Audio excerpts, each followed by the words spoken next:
రాజకీయ తుఫాను ఆరంభమైంది. ఎన్నికలకు చేరువైంది. కాకపోతే ప్రస్తుతం రాజకీయ పక్షాలు అటో ఇటో వాళ్ళకి సంబంధించిన గెలుపోటములు తేల్చుకునే ప్రయత్నంలో పత్రికలు ఛానళ్లు కూడా అటో ఇటో తేలిపోయినటువంటి నేపథ్యంలో సీనియర్ జర్నలిస్టులు ఒక్కొక్కళ్ళని ఒకళ్ళుగా కాకుండా అందరూ కూర్చుని ప్రశ్నిస్తే, అది కూడా ప్రముఖమైనటువంటి నాయకుల్ని ప్రశ్నిస్తే వాళ్ళ నుండి ప్రజలు తెలుసుకోవాలనుకుంటున్నటువంటి అంశాలని నేరుగా తెలుసుకునే ప్రయత్నం చేస్తే ఎలా ఉంటుందన్నటువంటి ప్రయత్నమే ఈ ప్రత్యేక కార్యక్రమం. ప్రస్తుతం మనతో పాటు ఉన్నారు రాష్ట్ర ప్రభుత్వ సలహాదారు సజ్జల రామకృష్ణారెడ్డి గారు. నమస్తే. పరిచయమే ఒక్కొక్కరు నాగరాజు గారు, నరసింహారావు గారు, ప్రేమమాలిని గారు, నేను, అలాగే జాఫర్ గారు. ఇవాళ ఆంధ్రప్రదేశ్లో కొత్త రాజకీయం ప్రారంభమైంది. ఇంతవరకు కూడా 151 సీట్లు క్రిందసారి మీకు రావడానికి కారణం ఏంటంటే విడివిడిగా ఎవరికాళ్ళు పోటీ చేశారు కాబట్టి. ఇవాళ రోజున వాళ్ళు కలిశారు. మీ పరిస్థితి మూటాముల్లా సర్దుకుంటున్నారా? 2019 కంటే మెరుగైంది పరిస్థితి. ఎందుకంటే ఆ రోజు జగన్మోహన్ రెడ్డి గారు హోప్ ప్రజలకు, రాష్ట్ర ప్రజలకు. ఆ రోజు చంద్రబాబు నాయుడు గారు డిజాస్ట్రస్ ఇదనేది ఆ రోజు జనం నిర్ణయించుకున్నారు. ఆ హోప్తో, కొత్త ఆకాంక్షలతో జగన్మోహన్ రెడ్డి గారికి తెచ్చి 151 సీట్లతో బ్లెస్ చేసింది స్టేట్. అప్పటి నుంచి ఈ 57 మంత్స్ అంటే ఇంక 2 మంత్స్లో కంప్లీట్ అయిపోయాయి. దీంట్లో ఈ జర్నీ దాదాపు నార్మల్ సంప్రదాయ పద్ధతిలో అయితే ఒక 10-15 ఏళ్ళు టైం పట్టే స్ట్రెచ్చింగ్. పాలనా పరంగా కానీ, అభివృద్ధి పరంగా కానీ, సంక్షేమంతో కూడిన అభివృద్ధి పరంగా కానీ, మానవ వనరుల అభివృద్ధి కానీ, సామాన్య మానవుడికి సమాజంలో వైద్యం ఇలాంటి వాటిలో కీలకమైన రంగాల్లో దేశానికే తలమానికంగా స్టేట్ను అభివృద్ధి చేయడంలో కానీ ఈ 4.5 years లేదా 4 years 10 months అనేది డిస్పైట్ కోవిడ్ 2 years తీసేస్తే బహుశా ఒక ట్రెండ్ సెట్టర్ అయిపోయింది. ఈ నేపథ్యంలో చూస్తే ఆ రోజు విడిగా ఉన్నా, ఈరోజు కలిసి వచ్చినా, మొత్తం అందరూ కలిసి ఒక తాడులాగా పేని వచ్చినా 151 కంటే మించి 175 దిశగా పోవడానికి తగిన సాలిడ్ ఫౌండేషన్ మా పార్టీ ఆధ్వర్యంలోని ప్రభుత్వం వేసిందనేది జగమెరిగిన సత్యం అందరికీ తెలిసింది. కాబట్టి వీఆర్ కాన్ఫిడెంట్. దాని నుంచి వచ్చిందే మా 175 వై నాట్ 175 అనే స్లోగన్ సీఎం గారు ఇచ్చిన, మేము రిపీట్ చేస్తున్నా, దానికి తగినట్టు గ్రౌండ్ వర్క్ చేస్తున్నా, దాన్నే రిఫ్లెక్ట్ చేస్తుంది, ఆ కాన్ఫిడెన్స్ని రిఫ్లెక్ట్ చేస్తుంది. అంటే అంతకుముందు ఉన్నటువంటి మీ ధైర్యం ఏంటంటే మీరు అంతకుముందు అధికారంలోకి ఎప్పుడు రాలేదు, అంతకుముందు ఉన్న ప్రభుత్వం దాని బలము బలహీనత అన్నటువంటిది ప్రజలు చూస్తారు కాబట్టి దాన్ని పట్టుకుని మీరు అడ్వాంటేజ్ తీసుకుంటారు. ఇవాళ మీరు అధికారంలో ఉన్నారు, ఒక పక్కన సంక్షేమం అని మాత్రమే ముందుకెళ్తున్నారు, అభివృద్ధి లేదు అన్నది విపక్షాలు గట్టిగా ముందుకు తీసుకెళ్తున్నప్పుడు మీకంటూ ఇప్పుడు ప్రభుత్వ వ్యతిరేకత ఉంటుంది. 175 అనేటువంటిది మీ వాళ్ళకి కాన్ఫిడెన్స్ తెప్పించడానికా, లేకపోతే ఎలాగూ సాధ్యం కాదు కాబట్టి అవతల వాళ్ళని భయపెట్టడం కోసం మాట్లాడే పదం? మీరు అనేది వాళ్ళు చేస్తున్నారు, ఏది భయపెట్టే ప్రయత్నం, బోకరింపు ప్రయత్నాలు. మీరు పెట్టిన పేరు కూడా వాళ్ళకి అప్లై అవుతుంది. ఓ పొలిటికల్ స్టామ్ క్రియేట్ చేసిన ఏదో. నిజానికి అలాంటిది ఏమీ లేదు. వాళ్ళు చేస్తున్నవన్నీ టీ కప్పులో తుఫాన్ లాగా ఒకటి క్రియేట్ చేయాలని ప్రయత్నం చేస్తున్నారు. వాళ్ళు ఎక్కడ వై నాట్ 175 అనట్లేదు సార్, వాళ్ళు అంటోంది మీరు ఒక్కటే అనమాట. వై నాట్ 175 అంటోంది మీరే. ఎందుకంటే నేను చెప్పింది ఇంత ప్రొలాంగ్డ్, నేను ముందు ఇంట్రడక్షన్లో చెప్పిన ఈ 4.5 yearsలో మేము చేసింది ఏదైతే ఉందో, ఏదైతే 87% of the population of AP పాజిటివ్గా అఫెక్ట్ అయ్యారో, ఆ బెనిఫిట్స్ అన్నిటిని చూస్తూ వచ్చారు, దాని ఫ్రూట్స్ ఎంజాయ్ చేస్తూ వచ్చారు, దానికి తగినట్టుగా ఫర్దర్ నెక్స్ట్ 5 yearsకి ఏమేమి జరగబోతోంది కూడా కళ్ళ ముందు ఒక vision. Next 5 years I'm not seeing 2050 Chandrababu లాగా అన్నట్లా. నెక్స్ట్ 5 yearsలో ఏం జరగబోతుందో కూడా కళ్ళ ముందు కనపడుతుంది. వై నాట్ 175 అన్నది it looks very over ambitious, over confidence అట్లా కూడా అనిపిస్తుంది ఒక్కోసారి. వాళ్ళు ఎవరు గెలవరా సార్? ఎవరు? ఆ పేరు వల్ల ఏమవుతుందో, లోకేష్ లాస్ట్ టైం పోలా, ఓకే, చంద్రబాబు నాయుడు మెజారిటీ ఎంత తగ్గిపోయింది అయింది, చంద్రబాబు నాయుడు గారి మెజారిటీ ఎంత తగ్గింది? మెజార్టీ తగ్గించవచ్చును, కానీ కుప్పంలో చంద్రబాబును గెలవడం ఎంత కష్టమో పులివెందుల్లో జగన్ గారిని గెలవడం కూడా అంతే కష్టం సార్. 2 monthsలో రిజల్ట్ కూడా వచ్చేస్తాయి, ఎలక్షన్స్ అయిపోతాయి. 2 months కాబట్టి 2.5 months రిజల్ట్స్ కూడా వస్తాయి, తెలుస్తుంది. ఎందుకు నేను ఎప్పుడు ఒక రైడర్ పెడుతుంటా, మాది confidence. It is not arrogance, neither it is over confidence. ఆరోగెంట్గా అనడం వాళ్ళు అంటున్నారు, లేదా నేను ఇంతమంది అన్నట్టు బోకరింపులు ప్రిటెన్షియస్ దీంట్లో వాళ్ళు అంటున్నారు, మేమనట్లా.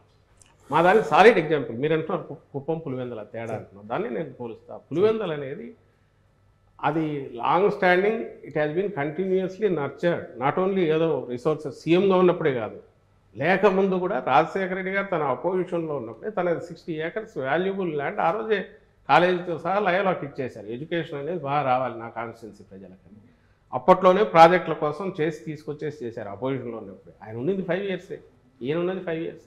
రిమైనింగ్ టైం అంతా పులివెందుల డెవలప్ కాకుండా పోలే. తనకున్న రిసోర్సెస్ అన్నీ పొలిటికల్గా కానీ ఇంకోరు ఎక్కడ ఉన్న టీడీపీ ఉన్న పర్సనల్ పొలిటికల్ సెంట్రల్లో ఉన్న పలుకుబడిని యూజ్ చేసినా సరే కాన్స్టిట్యున్సీని డెవలప్ చేసుకుంటూ నర్చర్ చేసుకుంటూ వచ్చారు.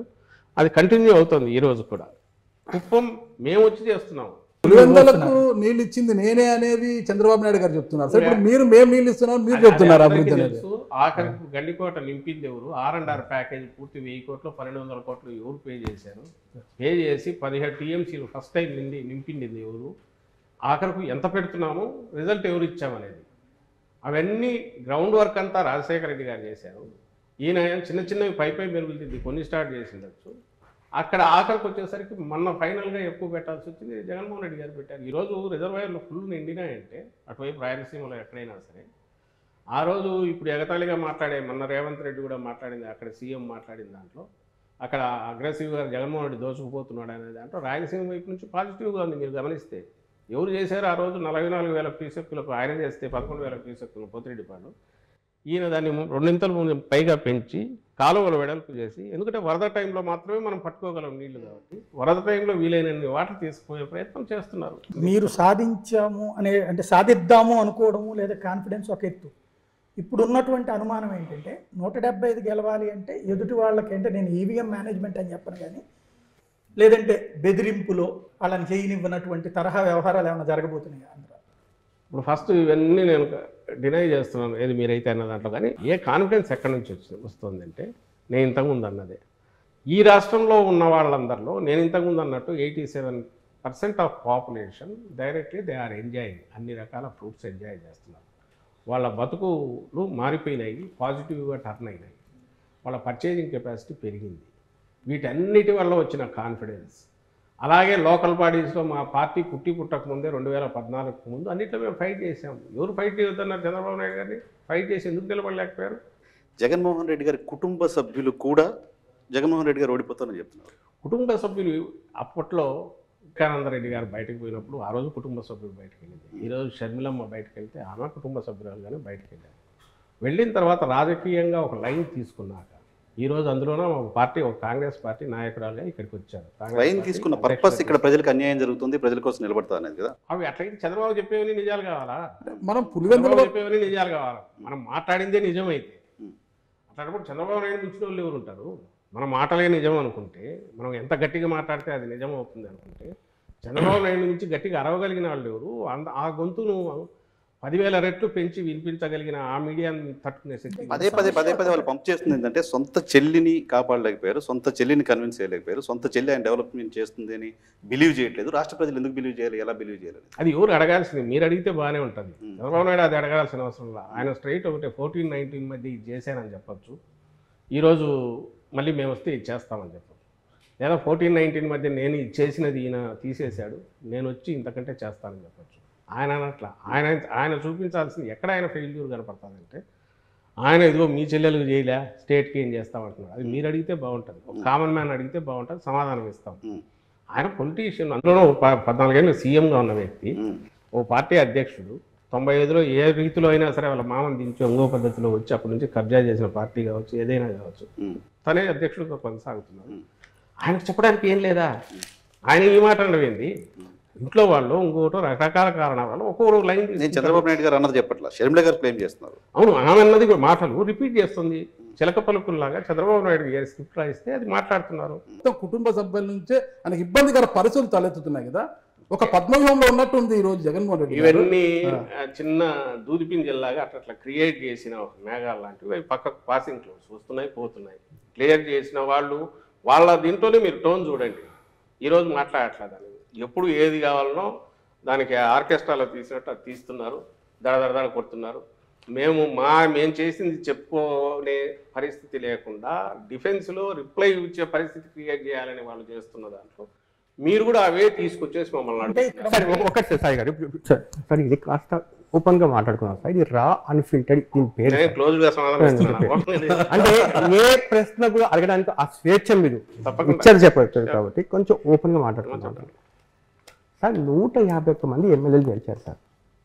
ఈ 151 మంది ఎమ్మెల్యేలకు అవసరమైనప్పుడల్లా సీఎం అపాయింట్మెంట్ దొరుకుతుందా సార్? కాస్త మనసు మీద చేపెట్టుకుని చెప్పండి సార్ ఆ విషయం. ఎన్నిసార్లు ఈ 5 years లో 151 మందికి కూడా అపాయింట్మెంట్ దొరికింది, ఇన్నిసార్లు దొరికింది అని చెప్పడానికి? ఒక్కొక్కరు 10 సార్లు 15 సార్లు అసెంబ్లీ ఉన్నప్పుడైతే రోజంతా కలుస్తూనే ఉంటారు. నేను అడుగుతాను, నేను ఒకటి జాఫర్, నువ్వు ఒకప్పుడు జాఫర్ రిపోర్టర్గా ఉన్న జాఫర్కు ఇప్పుడు ఒక దీన్ని నడుపుతున్నావు, ఒక టీం ఉంటుంది, నువ్వు ఎంతమందికి ఎప్పుడు అందుబాటులో ఉంటున్నావు, ఎంతమందికి ఎక్కడ తీస్తున్నావు, నీ దీన్ని బట్టి అవకాశాన్ని బట్టి చేస్తుంటావు. ఒక్కటే దీనికి గీటురాయి పెట్టుకోవాల్సింది, ఆ పార్టీ ఎట్లుంది, ఇంటాక్ట్గా ఉందా, కంట్రోల్లో నడుస్తుందా, ఆయన వాళ్ళకు అందుబాటులో ఉండడం అనేది ఏ పద్ధతిలో ఉంటాడు అనేది తనకున్న పరిమితులను బట్టి తనకున్న అవకాశాలను బట్టి డిసైడ్ చేసుకోవచ్చు. కానీ ఒకటైతే చెప్పగలను, అటెండెన్స్ రిజిస్టర్ మెయింటైన్ చేయగల కానీ అక్కడ ఉంటాయి సీఎంఓలో. మీకు కావాలంటే నేను ఎప్పుడన్నా చూపిస్తాను. రాజశేఖర రెడ్డి గారి వ్యవహార శైలిని మీరు చూసింటారు, ఒక జర్నలిస్ట్గా చూసింటారు. ప్రభుత్వంలో ఈరోజు కీలకమైన పదవులు ఉంటూ మీరు ఈరోజు జగన్మోహన్ రెడ్డి గారి దగ్గర తీశారు. ఆ ఇద్దరి గురించి తేడా ఏంటి అంటే ఏం చెప్పగలుగుతారు ఒక్క మాటలో? ఆయన రాజశేఖర రెడ్డి గారు ప్లాన్డ్ దీనికంటే కూడా అప్పటికప్పుడు స్పందించే ప్రతిస్పందన సిచ్యువేషన్ బట్టి చేసుకుంటూ పోయేవాళ్ళం. ఈయనేమో ప్రతిదీ ఈరోజు ఒక మాట మాట్లాడాలన్నా జగన్మోహన్ రెడ్డి గారు ఆచితూచి మాట్లాడతారు. ఎందుకంటే నెక్స్ట్ 5 years తర్వాత ఎవరన్నా అడిగినా కూడా దానికి నేను సమాధానం ఇవ్వాల్సి ఉంటుంది అనే ఉద్దేశంతో జాగ్రత్తగా మాట్లాడతాను. పబ్లిక్ దీనికి సంబంధించిన వీఆర్ ఆన్సరబుల్ టు 5 crores వీటికి సంబంధించి కాబట్టి ఒక పార్టీ అధినేతగా నేను ఎట్లా మూవ్ కావాలనే దాంట్లో చాలా ఆచితూచి వ్యవహరిస్తారు. మిగిలిన వాటిలో కూడా ఒక కమిట్మెంట్ ఏదైనా ఇస్తే దాన్ని ఇది కాకూడదు, ఆచితూచి మాట్లాడాలనేది ఈయనకుంటుంది. అది వాస్తవం సార్. ఇప్పుడు తీసుకుంటే ఒకే పార్టీలోనే మీరు తీసుకుంటే ఇప్పుడు ఒక నియోజకవర్గంలో కంటిన్యూ కావాలి, ఎందుకంటే మధ్యలో అయితే ఇబ్బంది వస్తుంది, దాని వేరే మీనింగ్ వస్తుంది. ఆ రోజు ఆయన ఉన్న పరిస్థితి తను డిఫరెంట్ ఫేజెస్ దాటుకుంటూ వచ్చినందువల్ల ప్రతిదీ హిస్టరీలో కలిసిపోతే ఫైనల్ వచ్చేసరికి ఒక ఎవాల్వ్డ్ రాజశేఖర రెడ్డి గారు, అందులోనూ ఆయన మాటల్లోనే చెప్పాలంటే పాదయాత్ర తర్వాత వచ్చిన రాజశేఖర రెడ్డి గారు, డిఫరెంట్ రాజశేఖర రెడ్డి గారు వచ్చారు. ఈ బాధ్యత మొత్తం తండ్రి హఠాత్తుగా చనిపోవడంతో జగన్మోహన్ రెడ్డి గారి మీద సడన్గా పడింది. ఈయన తన తండ్రి డిఫరెంట్ ఫేజెస్ చూశారు. చూసిన తర్వాత ఒక మాటను మళ్ళీ వెనక్కి తీసుకోవడానికి ఎట్లా అవుతుంది, ఒక మాట కమిట్ అయ్యాక వచ్చే తర్వాత వచ్చే ఇబ్బందులు ఇవన్నీ చూశారు. కాబట్టి ప్రతి స్టెప్ దగ్గర ఆ రోజు పార్టీ పెట్టిన రోజు నుంచి ఈ రోజు వరకు కూడా అతి తక్కువ మాత్రమే ఆయన ఎక్స్ప్లెనేషన్ ఇవ్వాల్సిన పరిస్థితులు వచ్చుంటాయి, మీకు తెలుస్తుంది. ఇవన్నీ ఈ తక్కువ టైంలో సాధించడానికి కారణం ఈయనకున్న పట్టుదల లేక ఏకాగ్రత కారణం కావచ్చు. దాంతో వచ్చే షూడ్నెస్ ఒకటి ఈయనకుంది. అది ఒక లీడర్ కావాల్సింది. ఈరోజు పార్టీని బతికిస్తుంది, స్టేట్ కూడా హోప్ అయింది దాని నుంచి. సార్ 2019 నుంచి ఇప్పుడు పరిస్థితి మెరుగుపడిందని మీరు చెప్పారు సార్. సో మీరు కాన్ఫిడెంట్ గా ఉందో కాదు సార్, ఇక్కడ క్యాడర్ కూడా చాలా కాన్ఫిడెంట్ గా ఉంది. ఇప్పుడు దాకా మీ కోటరీలో ఉన్నారు వేమిరెడ్డి గారు, చాలా క్లోజ్ కోటరీకి ఉన్నారు కదా సార్, ఎందుకు వెళ్ళిపోయారు సార్? మానుకుంటా మాగుంటా ఎందుకు సంతృప్తిలో పడ్డారు? కృష్ణదేవరాయలు ఎందుకు జంప్ అయిపోయారు సార్? ఇక్కడ పాత స్థాయికి సీటు ఉందో లేదా చెప్పకముందు అసలు విచారణ ఎత్తేసాడు. ఇవన్నీ కాన్ఫిడెన్స్ దగ్గర బాలశౌరి గారు కూడా దూరం అయిపోయారు. బాలశౌరి అంటే క్లోజ్ కోటరీలో ఉన్నవాడు జగన్మోహన్ రెడ్డికి ఆత్మ నేనే అంటే బయటకు చెప్పుకున్నారు బాలశౌరి. సార్ అంతేకాదు సార్, ఎమ్మెల్యేలు వెళ్ళడం పర్లేదు సార్, ఎంపీ అనే ఒక వ్యక్తి సిట్టింగ్ ఎంపీలు వెళ్ళిపోతే అది మొత్తం ఆ కాన్స్టిట్యూన్సీలో ఉన్న 10-12 మిగతా అసెంబ్లీ నియోజకవర్గాల మీద కూడా ఇంపాక్ట్ చూపించే ప్రమాదం ఉంది.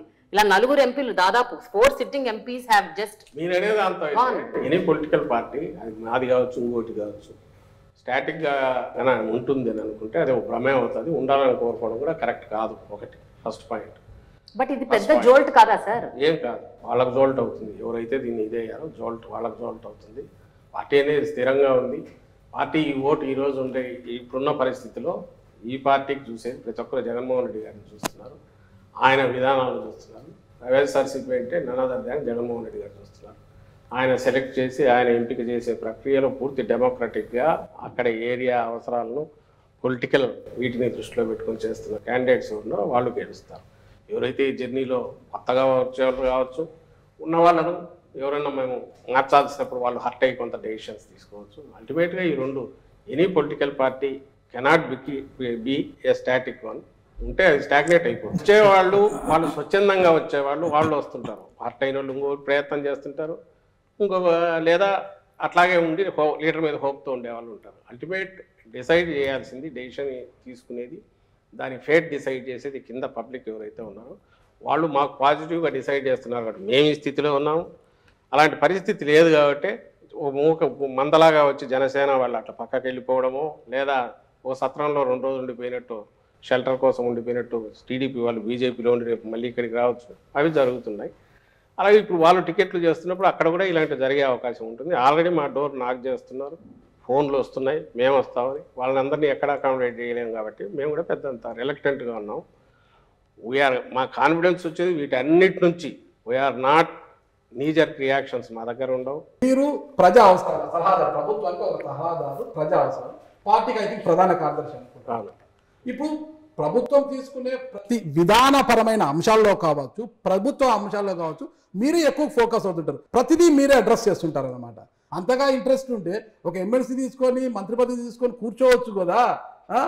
అలా కాకుండా సజ్జల సకల అనే ఒక ప్రాస ఎందుకు తీసుకురావాలంటున్నాను సార్? ఈ సకల అనేది వాళ్ళు వేసిన ముద్ర ఫస్ట్ థింగ్. రెండోది నేను చెప్తాను, వైఎస్ఆర్ కాంగ్రెస్ పార్టీ ఇంకో పార్టీ, అది రూలింగ్లో ఉన్నప్పుడు, ప్రభుత్వంలో అదే ఉన్నప్పుడు ఆ పార్టీ విధానాలే ప్రభుత్వ విధానాలు అవుతాయా, లేక తెలుగుదేశం విధానాలు ప్రభుత్వ విధానాలు అవుతాయా? వైఎస్ఆర్ కాంగ్రెస్ పార్టీ విధానాలే ప్రభుత్వ విధానాలు అవుతాయి, అంతే కదా. ఓ పార్టీ నాయకుడిగా, సీనియర్ నాయకులుగా ఉన్న వాళ్ళము, ఫస్ట్ నుంచి ఉన్న వాళ్ళు, విధానాల గురించి తెలిసిన వాళ్ళు, వాటిని ఎక్స్ప్లెయిన్ చేసినప్పుడు దే ఆర్ అథారిటేటివ్.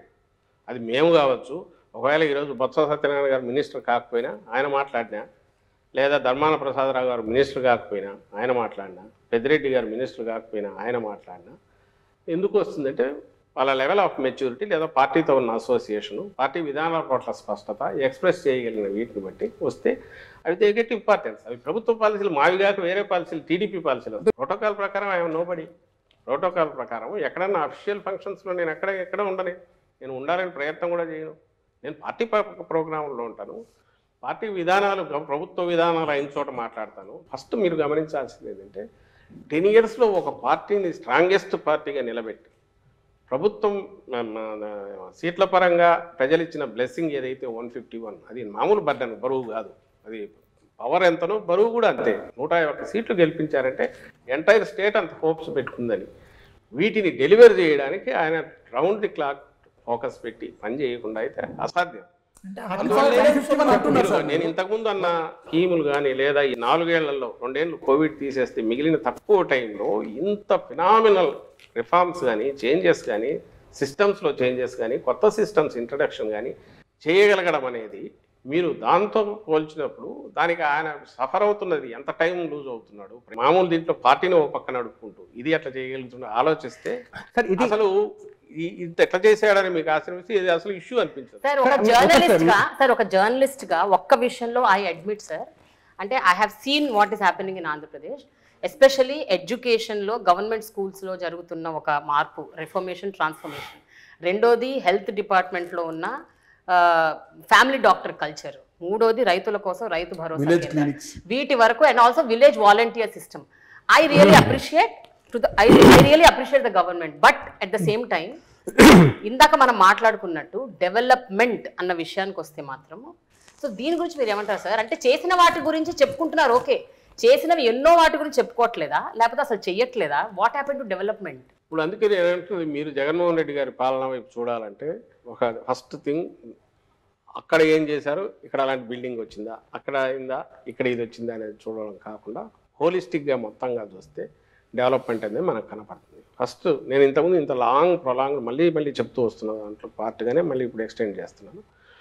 ఇండస్ట్రీస్ వస్తున్నాయి కంటిన్యూస్, ఎంఎస్ఎంఈలు విపరీతంగా గతంతో పోలిస్తే పెరిగాయి. వీటన్నిటి ఇండికేటర్ ఎక్కడ ఉంటుంది? 1000 కోట్లదో, 2000 కోట్లదో, 1200 కోట్లవి, అలాంటివి 10, 15, 20 దాకా వచ్చాయి. నాకు మన పోతుంటే మా బద్వేల్ దగ్గర 1200 కోట్లది షీట్స్కి సంబంధించి వచ్చింది. 1200 మందికి వర్క్ కల్పిస్తుంది. కడప నుంచి పులివెందుల పోతుంటే కొత్త ఎలక్ట్రానిక్ జోన్ మొదలైంది. ఆల్రెడీ ఇండస్ట్రీస్, డిక్సన్ అని ఏవో వచ్చాయి. అక్కడ కూడా ఇప్పటికే ఒక 5-6 వేల మంది, 10,000 మంది దాకా పనిచేస్తున్నారు. శ్రీ సిటీలో కొత్త ఇండస్ట్రీస్ వచ్చాయి, పెద్ద కంట్రీలోనే పెద్దవి వచ్చి పెట్టారు. అంటే నేను ఎందుకు వీటి గురించి ఎన్ని చెప్పొచ్చంటే ఇంకా చేంతాడు లిస్ట్ అవుతుంది నేను చదువుతూ పోతే. ఒకటి. సెకండ్, దానికంటే ముఖ్యంగా ఎంఎస్ఎంఈలను పోస్ట్ కోవిడ్ కాగానే ఆ ఇన్సెంటివ్స్ వాళ్ళ ఉన్నవన్నీ పే చేసి క్లియర్ చేసి 1000 కోట్లు, 1200 కోట్లు కొత్త వాటిని ఎంకరేజ్, కొత్త ఇన్సెంటివ్స్ ఇచ్చిన వల్ల అవి గతంలో ఎప్పుడూ లేనంతగా పెరిగాయి. అంతకుముందు ఐ థింక్ 2.3 lakhs, 3.5 lakh ఉంటే ఇప్పుడు 5.5, 6 lakh కొత్తవి స్టార్ట్ అయ్యాయి. ఇవంతా కూడా ఈ 3 ఏళ్లలో పవర్ కన్జంప్షన్ విపరీతంగా పెరిగింది. ఇరిగేషన్కు దీనికి దట్ ఈజ్ అన్ ఇండికేటర్. వీటికి సంబంధించి ఎంప్లాయ్మెంటు వీటికి సంబంధించినంత వరకు మనకు గవర్నమెంట్లోనే అది నేను లాస్ట్ టైం జాఫర్ ఇండివిజువల్గా చేసినప్పుడు గట్టిగా అడిగాను. నేను 1,30,000 ఉద్యోగాలు నేరుగా 4 నెలల్లోనే వచ్చి 4-5 నెలల్లోనే నింపిన ప్రభుత్వము వితౌట్ చిన్న ఫ్లా లేకుండా చేస్తే ఎందుకు దాటిని ఉద్యోగాలు కాదని ఎట్లా అంటారు? ఈరోజు వాళ్ళు ప్రొబేషన్ అయిపోయి రెగ్యులరైజ్ అయ్యారు గవర్నమెంట్ ఎంప్లాయీస్, విలేజ్ సెక్రటేరియట్స్. నేను 2,60,000 వాలంటీర్ల గురించి మాట్లాడట్లా. వాలంటీర్లు అనేవి స్వచ్ఛందంగా వాళ్ళు ఏదో వాలంటీర్గా చేసేటివి కాబట్టి అనుకుంటే ఇది దీనికి సంబంధించినంత 1,30,000. తర్వాత దాదాపు 58,000 ఇప్పటికీ లెక్క. ఏది మెడికల్ డిపార్ట్మెంట్ ఫస్ట్ టైం హిస్టరీలోనే మీరనే ఫ్యామిలీ డాక్టర్ కాన్సెప్ట్ ఎట్లా హిట్ అవుతుంది? ఉన్న సెటప్తో ఎట్లా కుదురుతుంది?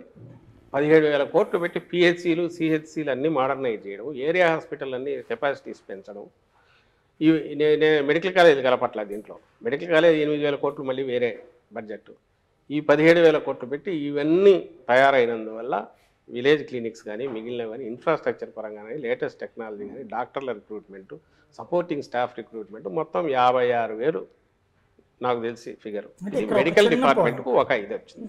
ఒక చిన్న పాయింట్ ఇక్కడ అంటే మీరు చెప్తున్నటువంటివన్నీ కూడా ఆల్రెడీ ప్రాసెస్లో ఉన్నాయి, నడుస్తున్నాయి, ఇవి అందరికీ తెలుసు. పబ్లిక్ ఏముంటుందంటే సార్ అది ప్రొజెక్ట్ అయినట్టు ఇది ప్రొజెక్ట్ అవ్వట్లేదు సార్. మీరు ప్రొజెక్ట్ చేయట్లేదా? అసలు అవ్వట్లేదు. ఈ రోజుకు వాట్ ఎవర్ మీరు నింపినవి చూస్తే ఇవన్నీ కూడా ఖాళీలు శాంక్షన్ పోస్టులు అవి కాకుండా అడిషనల్గా నింపినవి 1,30,000 కాక 56,000, 1,000, 2,000 పోస్టులు ఇట్లాంటివన్నీ నింపి మొత్తం మీద దాదాపు 4 లక్షలు 3,90,000 ఎంతో ఉన్న పోస్టులు ఈరోజు 6 లక్షల చిల్లరకు పోయినాయి. ఇది ఇప్పుడు ప్రతిదీ ఆలోచించి చేయడం అనేది ఒకటి తప్ప జాగ్రత్తగా చూసి రిక్రూట్మెంట్ చేయాల్సిన పరిస్థితి ఒకటి. సెకండ్ది వచ్చి గ్రూప్ 1 కానీ గ్రూప్ 2 కానీ జరగాల్సినవి ఎప్పటికప్పుడు జరుగుతున్నాయి. మూడవది డిఎస్సి ఇప్పుడు నోటిఫికేషన్ ఇచ్చాం. డిఎస్సి గురించి మళ్ళీ స్పెసిఫిక్గా చెప్పాలి, ఎందుకంటే అది ఒక సబ్జెక్ట్ మేజర్, అందరూ అదే రేజ్ చేస్తుంటారు కాబట్టి. 2014-19 మధ్య ఆ రోజు తెలుగుదేశం పార్టీ గవర్నమెంట్ నింపిండేది. అంతకుముందు 2012లోనూ 13లో ఇచ్చిన డిఎస్సి నోటిఫికేషన్ తాలూకు 8,920 ఎన్నో పోస్టులు అదొక్కటే చేసింది. తర్వాత 18లో వాళ్ళు నోటిఫికేషన్ అంటే ఎలక్షన్లు 5 నెలలు ఉన్నాయని కానీ నోటిఫికేషన్ ఇచ్చారు. ఆ పోస్టులు 7,000 చిల్లర ఎన్నో ఉంటే మేము 2020లో నింపాము వాటికి. అది దాంతోపాటు 2008 డిఎస్సి, 1998 డిఎస్సి, ఈ రెండు అప్పటి నుంచి ప్రొలాంగ్డ్ లీగల్గా వాళ్ళు అన్ని రకాలుగా చేస్తున్న వాళ్ళ సఫరింగ్ తీర్చాం. అది ఒక 7,000 పోస్టులు, మొత్తం 14,000. ఇప్పుడు లేటెస్ట్ మళ్ళీ 6,100కు ఇచ్చాం. 6,100కి ఇప్పుడు ఇచ్చాం. అంటే 20,000 మేము చేసింది. ఇది ఫిగర్స్. మీరు వీటిని మళ్ళీ పక్కకు తోసి ఉద్యోగాలు ఎక్కడ 1,30,000 మేము ఉద్యోగాలు అనుకోము. అల్టిమేట్గా ఈ రోజు అందుకే మీరు అన్న వాటిలో రైడర్స్ పెట్టి మాట్లాడుతున్నారు. ఎన్నికలు సమీపిస్తున్న సమయంలో డిఎస్సి షెడ్యూల్లోగా పూర్తి చేస్తారా? వాళ్ళు అది చేయలేదు కదబ్బా. నేను అనేది ఇప్పుడు ఇద్దరం పోటీ పడుతున్నాం ఇక్కడ. చంద్రబాబు నాయుడు జగన్మోహన్ రెడ్డి గారు అనేది తేలాలి. చంద్రబాబు నాయుడు గారా జగన్మోహన్ రెడ్డి గారా రేపు సీఎం అనేది స్టేట్ అదే. ఓట్ బ్యాంక్ రాజకీయం కాదంటే వేరే ఎవరైనా ఉన్నారా? వీళ్ళిద్దరిలోనేనా? పవన్ కళ్యాణ్ వీళ్ళిద్దరిలో పవన్ కళ్యాణ్ సీఎం చెప్పలేదు కూటమిగా. ఆయన సీఎం క్యాండిడేట్ ఎవరైనా అనౌన్స్ చేశారా? లేదండి. అంటే కూటమిలో ఆయనకి ఇచ్చేది 24 స్థానాలు. మీరు చేయాల్సింది ఏంటంటే పెద్ద గీత చిన్న గీత పోల్చినప్పుడు ఒకవేళ మేము మాట్లాడేవి చాలా పెద్ద మాటలు మాట్లాడుతున్నాం అనుకుంటే కంపేరబుల్స్ తీసుకుని కంపేర్ చేయండి. ఆ రోజు ఎన్ని డిఎస్సి ఇచ్చాడు, ఈ రోజు మా బడ్జెట్ 54,000 కోట్లు ఉన్న మేము వచ్చేటప్పుడున్నది శాలరీ బడ్జెట్, వేజ్, ఎంప్లాయీస్ వీటికి సంబంధించిన అన్ని రకాల వాళ్ళ 90,000కు దాదాపు పోయింది. ఇప్పుడు వీఆర్ నాట్ బ్లేమింగ్ ఎనీబడి. ఆయన ఎవరిని అనట్లా, కానీ ఇట్స్ ద రియాలిటీ.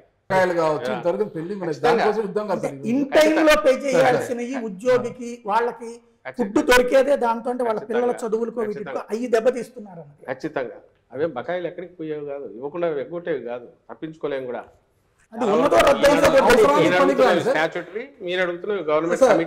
అవసరానికి పనికిరాలి కదా సార్. ప్రతి ఒక్క ఉద్యోగికి జనవరిలో జూలైలో ఫైనాన్షియల్ గా ఉన్న పరిస్థితి కోవిడ్ వల్ల వచ్చిన దీనివల్ల మధ్యలో 2 years ఎప్పుడైతే లూజ్ అయ్యామో దీనివల్ల చాలా వరకు తలకిందులైనాయి. డిస్పైట్ ఆల్ దట్ చాలా జాగ్రత్తగా చేసుకుంటూ వచ్చినందువల్ల నేను ఇంతకుముందు మాట్లాడినవన్నీ చేయగలుగుతున్నాము. వీళ్ళే ఒకటి తీర్చుకుంటూ వస్తాం. ఇప్పుడు డిఏ బకాయిలు ఉన్నాయి, పిఆర్సీ బకాయిలు ఉన్నాయి సార్. ఇప్పుడు డిఏ బకాయిలు కావచ్చు, పిఆర్సీ బకాయిలు కావచ్చు, ఆ ఉద్యోగ ప్రావిడెంట్ ఫండ్ లో జమ చంద్రబాబు దగ్గర అప్పుడు ఎన్ని బకాయిలు ఉన్నాయి? ఆ రోజు ఏమి కోవిడ్ లేదు సార్. చంద్రబాబు నాయుడు మీరు పోల్చొద్దండి, అంత డిఫరెంట్ గా మీ ప్రభుత్వం ఆ లెగసీ తీసుకొని వస్తున్నప్పుడు మీరు నేర్పిన విద్య నీరజాక్ష అనేది ఇక్కడ వర్తించారు సార్. 94,000 కోట్లున్న డెట్ ఆయన 2,60,000 కోట్లు చేశాడు. ఎందుకు తెచ్చి మా మీద పడేసి పెండింగ్ ఆల్మోస్ట్ 60,000-70,000 కోట్లు పెండింగ్ బిల్లులు ఆయన మీద నమ్మకం లేదనే కదా సార్ ప్రజలు మీకు పట్టం కొట్టి 150 స్థానాలు మీకు ఇచ్చారు. రూపాయి నా చేతిలో ఉన్న రూపాయి కదా, రూపాయి 100 రూపాయలు నా చేతికి వస్తే ఆ రూపాయిని ఎట్లా పెడుతున్నాము, పిల్ఫరేజ్ లేకుండా రూపాయిని మొత్తంగా కరెక్ట్ గా స్పెండ్ చేయాల్సిన చోట చేస్తున్నామా లేదా, జాగ్రత్తగా చేస్తున్నామా లేదా. ఒక ఫ్యామిలీ హెడ్ ఎట్లయితే బడ్జెట్ ను జాగ్రత్తగా ప్లాన్ చేసుకొని చేస్తాడు, స్టేట్ బడ్జెట్ జగన్మోహన్ రెడ్డి గారు అంత ప్లాన్డ్ గా నీట్ గా చేస్తున్నారు కాబట్టి ఎవరు భయాందోళన చెందట్లే. టీడీపీ వాళ్ళకి తీసుకొచ్చి నీ నోట్లో పెట్టుకుని నన్ను అడుగుతున్నట్టున్నావు. ఎవరు they are happy, they have ఉన్న వాళ్ళకి రావాల్సిన వాటి గురించి అడుగుతున్నారు. మొన్న కూడా కూర్చున్నాము, చెప్పింది అర్థం చేసుకుంటున్నారు. కొత్త ఉద్యోగాలకు సంబంధించి వీటికి సంబంధించి కూడా వాళ్ళు వచ్చి అడిగినప్పుడు చెప్తున్నాం, మీ సమస్యలు చూడండి, కొత్త ఉద్యోగాల గురించి మేము చూస్తున్నామని వాటి గురించి కూడా ఎక్స్ప్లెయిన్ చేస్తున్నాం. ప్రాబ్లం ఎక్కడొస్తుంది అంటే మీరు అవునన్నా కాదన్నా అపోజిషన్ ఏది చెప్తున్నారో అదే అడుగుతున్నారు. నేను ఇంతకుముందు అన్న మెడికల్ స్ట్రక్చర్ 17,000 కోట్లు స్కూల్లో అది నేను చెప్పలే, అది 16,000 కోట్లు ఎంతో దాని మీద పెట్టి స్కూల్స్ అన్ని రీవ్యాంప్ చేసి అందులో ఇదేం మేము ప్రామిస్ చేసింది కాదు సారు. ఆయన సీఎం గారు ఆ రోజు మా గౌరవ ముఖ్యమంత్రి గారు ప్రతిపక్ష నాయకుడు గాను వైఎస్ఆర్సీపీ అధ్యక్షుడు గాను మేనిఫెస్టో రిలీజ్ చేసినప్పుడు చెప్తే అమ్మఒడి మాత్రమే అది ఇచ్చి మేము కామ్గా ఉంటే ఇవన్నీ ఏం వచ్చేవి కాదు. డిస్పైట్ కోవిడ్ ఈ 17,000 కోట్లు ఒకటి చాలు మొత్తం తీసేయడానికి, అన్నీ తీసేసి హ్యాపీగా ఉంచవచ్చు. మా ప్రియారిటీస్లో జగన్మోహన్ రెడ్డి గారి ప్రియారిటీస్ వచ్చిన అవకాశం 5 ఏళ్ళు ఇచ్చిన అవకాశంలో మ్యాక్సిమం ఒక డ్రైవర్ అంటే పుష్ను ఇవ్వాలి, బేస్ వేయాలనుకున్నారు, అది వేశారు. దాన్ని మీరు అంటున్న ఉద్యోగులు కూడా అప్రిషియేట్ చేస్తున్నారు. అందుకే వాళ్ళు ఏమంటారు సార్ అది బ్రహ్మాండంగా చేస్తున్నారు, దాంతోపాటు ఇది కూడా ఇస్తే బాగుండేది అంటున్నారు తప్ప మీరంతా బాగా జల్సాగా ఉన్నారు సార్, పవర్ ఎంజాయ్ చేస్తున్నారు, మమ్మల్ని ఎందుకు పట్టించుకోవట్లనే ఎవరన్నట్లా. వాళ్ళకు బాధ ఉంది, వాళ్ళ వేదన చెప్తున్నారు. కోపం ఎందుకు లేదు అంటే జగన్మోహన్ రెడ్డి గారు ఆయన ఖాళీగా కూర్చోలే, మీరు అన్నట్టు అందరినీ వదిలేసి విలాసాలకు ఎక్కడో తిరగట్లా, ఏదో ప్రైవేట్ లైఫ్లో ఎక్కడా లేరు. ఆయన పూర్తి పబ్లిక్ మీద ఫోకస్ పెట్టారు. అండ్ పూరెస్ట్ అమాంగ్ పూర్ను ఎట్లా వాళ్ళని పైకి తీసుకురావాలని ట్రై చేస్తున్నారు. వాళ్ళు పైకి వస్తున్నారు, కళ్ళ ముందు కనపడుతుంది. పర్చేజింగ్ కెపాసిటీ పెరిగి ఈరోజు ఎకానమీకి ఏ డ్రైవర్ పనిచేస్తుంది మనది అగ్రెసివ్ దీంట్లోకి 6% ఉండేది 11%కి ఈరోజు పోయిందంటే గ్రోత్ రేటు ఎక్కడి నుంచి వచ్చింది ఇదంతా? ఎక్కడి నుంచి వచ్చిందంటే నేను మొన్న అంతా చెప్తూ వచ్చాను, మీకు చెప్తాను. Each ward secretary, village secretary, ఒక సెక్రటేరియట్ అంటే 2,000 మంది పాపులేషన్, 2,000-2,500 చోట మినిమం అంటే 22 నుంచి 27 కోట్లు గత 4 ఏళ్లలో అక్కడికి వెళ్ళింది. ఏదో రకరకాల డీబీటీ కావచ్చు, లేదా అక్కడ వర్క్స్ జరిగిండొచ్చు. అంటే అంత లిమిటెడ్ దాంట్లో 30 కోట్లు అక్కడికి వెళ్ళే, ఆ 30 కోట్లు మళ్ళీ అక్కడే జనరేట్ అయ్యి ఖర్చు పెడుతుంటే దాంట్లోనే ఎకానమీ గ్రోత్ కూడా స్కోప్ ఇచ్చింది. ఇది అర్థం చేసుకోకపోతే మీరు వీటన్నిటికి నేను చెప్పలేము. ఐఏఎస్ల డబ్బులు కూడా కాజేసింది ఈ ప్రభుత్వం అనేది ఒక ప్రధానమైన వార్త సార్. నిజంగా ఆరోపణ. రామోజీరావు పక్కన కూడా ఇంకోటి ఏదో పెద్దది రాశాడు, రాక్షసుల మాదిరి జగన్మోహన్ అదే సార్ మద్యంతో కార్యాలయాలు పాడవుతాయి. ఆయన సితార హోటల్ వల్ల అది నాన్ డిబేటబుల్ సార్, ఎందుకంటే మద్యం బాటల మీద ఉంటుంది, ఎంత ఖరీదైన బాటలు. ఈ చోజ్ లైన్ తెలుగుదేశం పార్టీ కరపత్రం లాగా తయారైన రామోజీరావు రాసే వాటన్నిటికి సంబంధించి ఈ రోజు కూడా ఫ్యాక్ట్ చెక్ అని మా వాళ్ళు ఇస్తున్నారు. ఇది ఒకటి పెట్టుకోవాల్సి వచ్చింది, రోజు ఫ్యాక్ట్ చెక్ అని ఇస్తున్నారు గవర్నమెంట్. ఇక్కడ ప్రశ్న సార్, చాలా గొప్పగా పాలిస్తున్నాము గవర్నమెంట్ అంటున్నారు, కానీ ఎలా కమ్యూనికేట్ అయిందండి నాకు తెలియదు. ఎందుకంటే వెరీ ఫ్యూ మెంబర్స్ మాట్లాడుతున్నారు sir on behalf of government. మీరు మాట్లాడుతున్న 5గురు కూడా వాళ్ళు పొలిటికల్ గా ఒక విమర్శకు ఇంకో ఆరోపణకు ప్రత్యారోపణలా మాట్లాడుతున్నాం. కానీ ఇంత గొప్పగా మనం స్ట్రగుల్ పెడుతున్నాము, స్ట్రగుల్ చేస్తున్నాము, ఇంత గొప్పగా పాలిస్తున్నాము అన్న సంగతి, ఆ స్ట్రగుల్ అనేది ఇంకా జనాలు తెలియలేదు సార్. ఇది ఫస్ట్ టైం చాలా మంచి అప్రిషియేట్ చేయాల్సింది ఏంటంటే ఇలా ఓపెన్ గా ఏమైనా అడగవచ్చు అని చెప్పి ఈ ప్రయత్నం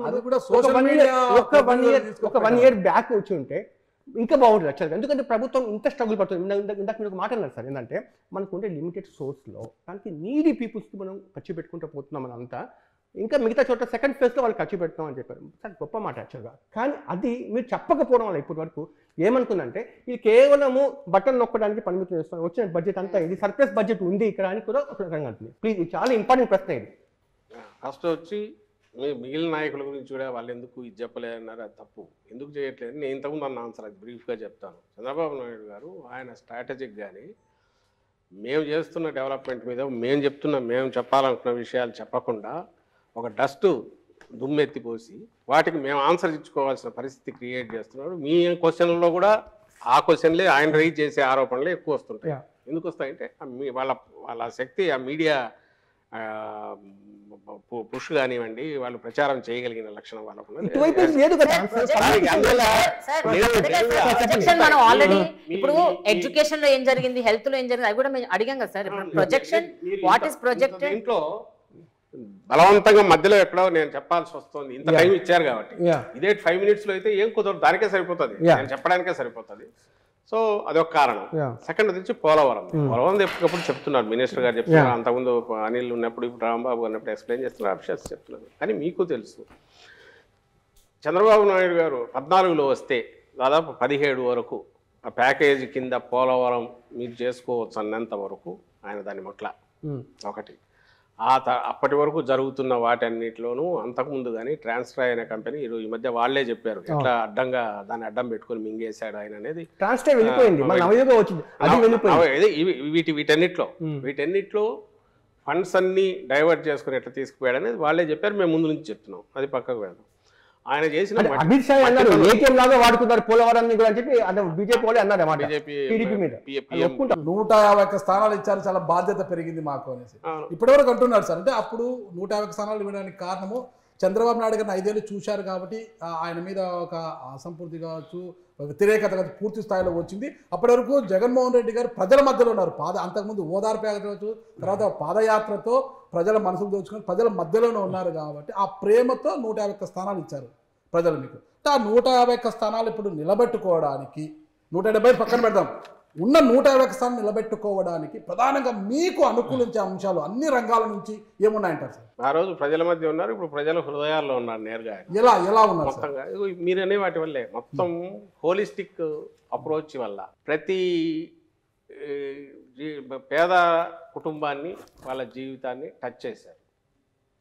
దేని రకంగా అంటే మౌలికంగా వాళ్ళకు కావాల్సిన అవసరాలన్నీ కూడా ఏదైతే అత్యంత కాస్ట్లీనో విద్య, వైద్యం, తర్వాత మనకు అగ్రికల్చర్ అనేది కోర్ 60-70% దాకా దాని మీద డిపెండ్ అయ్యి ఈ మూడింటిని ప్రియారిటీ మీద అడ్రస్ చేశారు. ఇంతకుముందు మీ క్వశ్చన్లోనే వచ్చినట్టు హెల్త్ అనేది ఈరోజు ఒకప్పుడు ఫ్యామిలీ డాక్టర్ అంటే ఉన్న వాళ్ళకి ఇంటికి వచ్చి చూడడం అనేది ఒక లగ్జరీ. డిస్పైట్ దట్ మళ్ళీ కావాలంటే నేను అపోలోకు అక్కడికి వెళ్ళాలి. ఈరోజు అపోలో లాంటి ఇక్కడ టెర్షరీ కేర్ ఉన్న జనరల్ హాస్పిటల్ను స్పెషలిస్ట్, సూపర్ స్పెషలిస్ట్ను కింద ఉన్న పిహెచ్సి డాక్టర్ను కూడా లింక్ చేసే సిస్టమ్ డెవలప్ అయింది. ఇప్పుడు ప్రిలిమినరీ స్టేజ్లో ఉంది, ఇంకా అడ్వాన్స్డ్ దీంట్లోకి పోతుంది. అంటే ఒక డాక్టర్గా మీరు ప్రతి ఇంట్లో కదలలేని వాళ్ళు ఉన్న పోయి చూస్తే అక్కడ ఎంటర్ చేసి ఇదైనాక super specialist is able to see super speciality. ఆ డాక్టర్ ఆయన చెప్పిన అడ్వైజులను ఫాలో అవుతున్నారో లేదో కింద మళ్ళీ చూడడానికి, వీళ్ళు ఫాలో అప్ చేయడానికి వీళ్ళ దగ్గరికి ప్రిస్క్రిప్షన్ వస్తుంది. ఆ కనెక్టివిటీ అనేది 100% చేసే ప్రయత్నం జరుగుతుంది. దీంతోపాటు ఆరోగ్య సురక్షని ఇయర్లీ ట్వైస్ క్యాంపులు కండక్ట్ చేసి వీళ్ళను తీసుకొచ్చి కాంప్రహెన్సివ్ హెల్త్ కేర్ అనేది. దాంతోపాటు ఆరోగ్యశ్రీ దాదాపు 2400, 2500, 3000 వరకు ప్రొసీజర్స్, డిఫరెంట్ ప్రొసీజర్స్, వాటిని అంతకుముందు 1000 ఉండేవి, వాటిని పెంచడం ద్వారా అలాగే అమౌంట్ దానికి సంబంధించినంత వరకు విపరీతంగా పెరిగింది. ఇప్పుడు కాస్ట్ కూడా పెరిగిపోయింది. స్పెషలిస్ట్ల వీళ్ళకు పే చేసే అవి పెరిగాయి. వీటిని ధీటుగా తట్టుకోవడానికి కాస్ట్ టోటల్ బర్డన్ గవర్నమెంట్ మీద తగ్గించడానికి నెక్స్ట్ మీరు 10 years అయ్యేసరికి కొత్త మెడికల్ కాలేజెస్ వచ్చి స్పెషలిస్టులు ఇక్కడే తయారై గవర్నమెంట్ ఆటోమేటికల్ మెడికల్ కాలేజ్ అంటే ఇట్స్ వన్ జనరల్ హాస్పిటల్ అంటే ప్రతి జిల్లాకు ఒక ఇది వచ్చేసింది మనకు.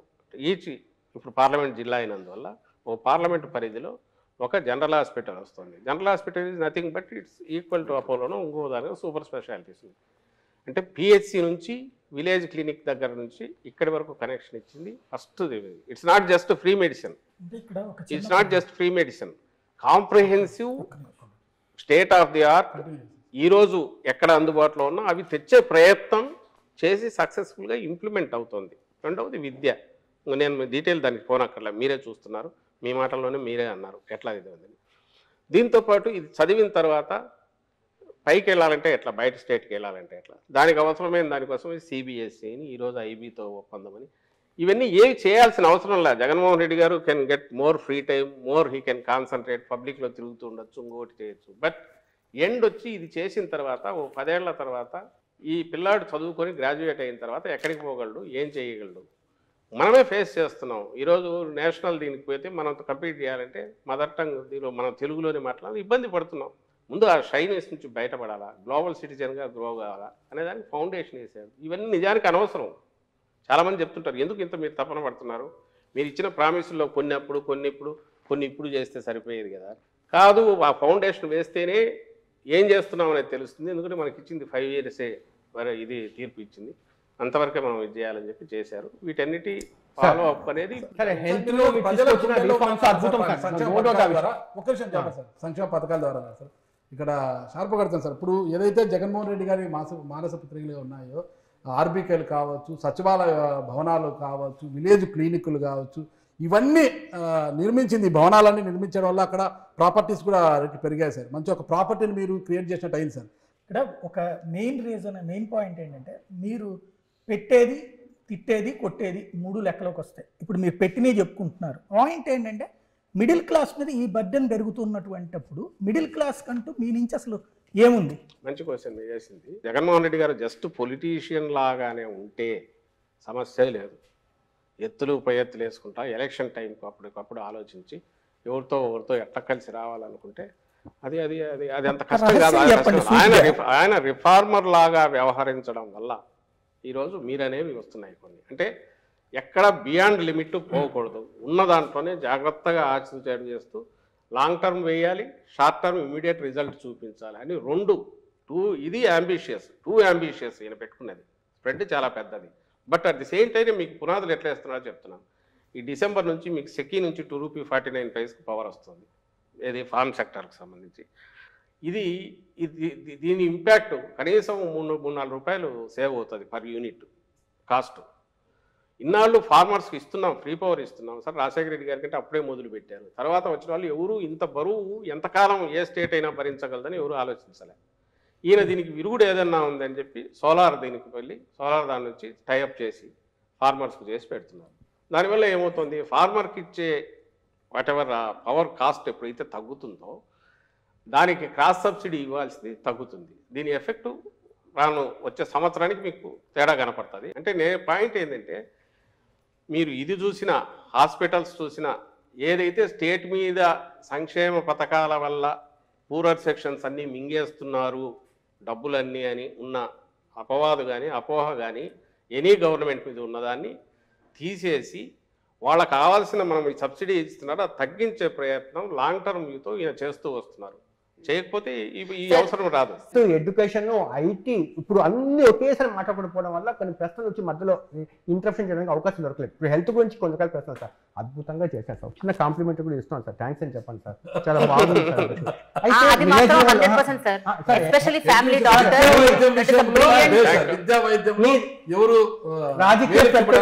మీ రాజకీయ ప్రత్యర్థి ఇంకా నా ప్రశ్న పూర్తి కదా సార్. మీ రాజకీయ ప్రత్యర్థి చంద్రబాబు నాయుడు పక్కన కూర్చోబెట్టినా కూడా హెల్త్ విషయంలో ఏం చేయలేదంటే వాళ్ళకి ఖచ్చితంగా ఒప్పుకొని తీరాల్సిందే, పేదవాళ్ళకి ఏం చేయలేదంటే ఖచ్చితంగా ఒప్పుకొని తీరాల్సిందే. అదేవిధంగా వెల్ఫేర్ స్కీమ్స్ లో ఏం చేశారు జగన్మోహన్ రెడ్డి అని చెప్తే వాళ్ళు ఖచ్చితంగా ఒప్పుకొని తీరాల్సిందే. కానీ ఇక్కడ వచ్చి ప్రశ్న అంటే హెల్త్కి సంబంధించింది. ఇప్పుడు మీరు విలేజ్ లెవెల్ క్లినిక్స్ పెడుతున్నారు, చాలా బ్యూటిఫుల్. ఇప్పుడు అక్కడ ఆమ్ ఆద్మీ పార్టీ వచ్చి మొహల్లా క్లినిక్స్ పెట్టారు, భారతదేశానికి ఆదర్శంగా నిలిచింది అక్కడ ఢిల్లీలో.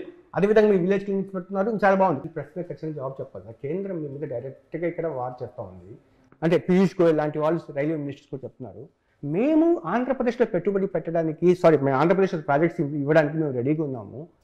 కేవలం ల్యాండ్ అలొకేషన్స్ జరగకపోవడం వల్ల చాలా ప్రాజెక్ట్స్ టేక్ ఆఫ్ చేయకుండా ఆగిపోయిందని చెప్పి ఇన్ రైటింగ్ లెటర్ లో అదే ఉంది. నా ప్రశ్న ఏంటంటే సార్, విశాఖపట్నం రైల్వే జోన్ అనేది దీనివల్ల ఏమి ఒదుగుతుందో నాకు తెలియదు. కానీ ఆంధ్రప్రదేశ్లో 2014లో ఇదే సార్ సెంటిమెంట్ మారింది. ఒకటి రైల్వే జోన్, ఒకటి రెండోది స్పెషల్ స్టాటస్ ఒకటి. దానివల్ల ఏం ప్రభుత్వం పక్కన పెట్టాం. కానీ జనాలకు ఉన్నట్టు రైల్వే జోన్ రాలేదు, స్పెషల్ స్టాటస్ రాలేదని చెప్పి ఆ రైల్వే జోన్ సంబంధించి ఇస్తానికి ముందుకు వచ్చినా కూడా 50 ఎకరాలు మాకు ల్యాండ్ ఇవ్వడానికి ఆంధ్రప్రదేశ్ వాళ్ళు చాలా మీనమేషాలు లెక్కేశారు అనేది తప్పు కదా.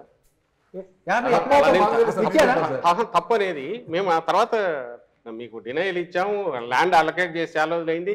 వాళ్ళు ఇచ్చింది టీడీపీ గవర్నమెంట్లో ఇచ్చింది, లిటిగేషన్ ఏదంటే మార్చి వేరే ఇచ్చారు, జనవరిలోనే హ్యాండ్ ఓవర్ చేశారు, అదే అయిపోయింది. ఫస్ట్ దానికంటే హ్యాండ్ ఓవర్ చేయలేదు, అలొకేషన్ ఓన్లీ డాక్యుమెంట్ మీద ఉంది సార్. అవును, అలొకేషన్ చేసి వాళ్ళకి హ్యాండ్ ఓవర్ చేశారు. హ్యాండ్ ఓవర్ చేసింది పంపించనా నీకు? వాళ్ళు ఈ లెటర్ ఎందుకు మరి అలాంటి ఆరోపణ ఎందుకు చేశారు? ఒకటి, అరే మీరు హ్యాండ్ ఓవర్ ఆయన చేసేది చేసేదే మంత్రి ఫస్ట్ బండ వేస్తే అక్కడ ఎట్లా చేశారనే వాళ్ళు అక్కడ పైనుంచి అది వాళ్ళని అడగండి. మీరు బీజేపీ స్టేట్ లీడర్స్ ఉంటారు కదా, అడగండి. వాళ్ళు ఏజెంట్లు ఉన్నారు కదా, చంద్రబాబు ఏజెంట్లు, వాళ్ళు తయారు చేసి ఇచ్చేవాళ్ళు, వాళ్ళు చెప్తారు. Okay sir, sir election related questions అడుగుతాం సార్. Election related questions. ఇప్పుడు ఎవరికి టికెట్లు ఇవ్వాలి, ఎవరిని ఇన్ఛార్జ్ చేయాలి, ఎవరిని ఎక్కడ పెట్టాలి, ఎవరిని ఎక్కడి నుంచి కదిలించాలి, ఎవరిని ట్రాన్స్ఫర్ చేయాలి, ఈ డెసిషన్స్ మీరున్నారా సార్? మీరు తీసుకుంటున్నారా? చాలా మంది ఉన్నారు. క్యాండిడేట్ల ఎంపికలో వ్యక్తుల ప్రయోజనాలే ఎక్కువ ఉన్నాయి, పార్టీ ప్రయోజనాల కన్నా వ్యక్తుల ప్రయోజనాల కోసం ఎక్కువగా ఎంపికలు జరుగుతున్నాయి అంటున్నారు సార్. అది జగన్మోహన్ రెడ్డి గారు రీజనల్ పార్టీ, ఇది రీజనల్ పార్టీ హెడ్గా జగన్మోహన్ రెడ్డి గారు ఆయనే ఫైనల్ డెసిషన్ తీసుకుంటారు. ఆయన విధానాలే పార్టీ విధానాలు అవుతాయి. దీంట్లో ఎవరు కన్ఫ్యూజన్ పెట్టుకోవాల్సిన అవసరం లేదు. ఇందులో ఎగ్జిక్యూషన్లో ఎక్కడ లోపాలుంటే మా పొరపాట్లు ఉంటాయి. First thing. సెకండ్ది వచ్చి అట్లా అని ఆయన ఏది యూనిలేటరల్ డెసిషన్ తీసుకోవట్లేదు. అట్లా అందరితో డిస్కస్ చేస్తున్నారు. చేసే వాటిలో నేను ఉంటాను, మిగిలిన సీనియర్ నాయకులు ఉన్నారు, వాళ్ళు ఉంటారు, రీజనల్ కోఆర్డినేటర్లు వాళ్ళు ఉంటారు, వాళ్ళందరూ ఉంటారు. ఇక్కడ నేను అవైలబుల్గా ఉంటాను కాబట్టి, నేను ఉంటాను కాబట్టి మాతో ఎక్కువ మాట్లాడతారు. డెసిషన్ టేకింగ్ లో అందరూ వస్తారు. వచ్చే స్టేబుల్ అయితే ఏది కావట్లేదు. కాకుండా ఎట్లా జరుగుతుందేమా సామాజిక ట్రాన్స్ఫర్ చేయాలి అన్న ఐడియా ఎవరిది సార్?